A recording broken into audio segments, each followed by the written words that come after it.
കുട്ടനാട് മണ്ഡലത്തിൽ UDF-നെതിരെ മത്സരിക്കാൻ തീരുമാനിച്ചിറങ്ങിയ വിമത സ്ഥാനാർത്ഥി സജി ജോസഫ് പത്രിക പിൻവലിച്ചു. KC വേണുഗോപാലുമായി നടത്തിയ ചർച്ചകളെ തുടർന്നായിരുന്നു സജി ജോസഫ് പത്രിക പിൻവലിച്ചത്.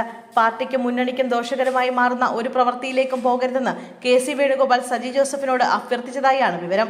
UDF-ന്റെ വിജയത്തിനായി ഒറ്റക്കെട്ടായി പ്രവർത്തിക്കണമെന്നും അദ്ദേഹം സജി ജോസഫിനോട് പറഞ്ഞു. KC വേണുഗോപാലുമായി നടത്തിയ കൂടിക്കാഴ്ചയ്ക്ക് ശേഷമാണ് പത്രിക പിൻവലിക്കാൻ സജി ജോസഫ് തീരുമാനിച്ചത്. സജി ജോസഫുമായി തുടർന്ന് സംസാരിക്കാൻ AICC general secretary Deepa Das മുൻഷിയെ KC Venugopal ചുമതലപ്പെടുത്തുകയും ചെയ്തു. അതേസമയം പുനലൂരിൽ വിമത സ്ഥാനാർത്ഥി പ്രഖ്യാപനം നടത്തിയ സഞ്ജയ് ഖാനെയും KC വേണുഗോപാൽ ഇടപെട്ട് അനുനയിപ്പിച്ചിരുന്നു. പുനലൂരിലെ UDF-ന്റെ ഔദ്യോഗിക സ്ഥാനാർത്ഥിക്കെതിരെ മത്സരിക്കാൻ തീരുമാനിച്ചിരിക്കുകയായിരുന്നു DCC general secretary Sanjay Khan. എന്നാൽ KC വേണുഗോപാലിന്റെ ഇടപെടൽ മുഖാന്തരമാണ് മത്സര നീക്കത്തിൽ നിന്നും സഞ്ജയ് ഖാൻ പിന്മാറിയത്. KC നേരിട്ട് സംസാരിച്ചുവെന്നും UDF-ന്റെ വിജയത്തിനായി പ്രവർത്തിക്കുമെന്നും സഞ്ജയ് ഖാൻ പ്രതികരിച്ചു.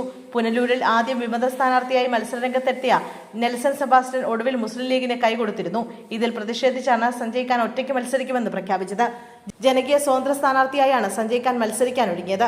അനുനയ നീക്കങ്ങൾക്ക് നേതാക്കൾ ശ്രമിച്ചിരുന്നെങ്കിലും സഞ്ജയ് ഖാൻ നിലപാട് മാറ്റിയിരുന്നില്ല. പിന്നാലെ KC വേണുഗോപാൽ നേരിട്ട് സംസാരിച്ചതോടെയാണ് വിമതനായി മത്സരിക്കാനില്ലെന്ന തീരുമാനത്തിലേക്ക് സഞ്ജയ് ഖാൻ എത്തിയത്.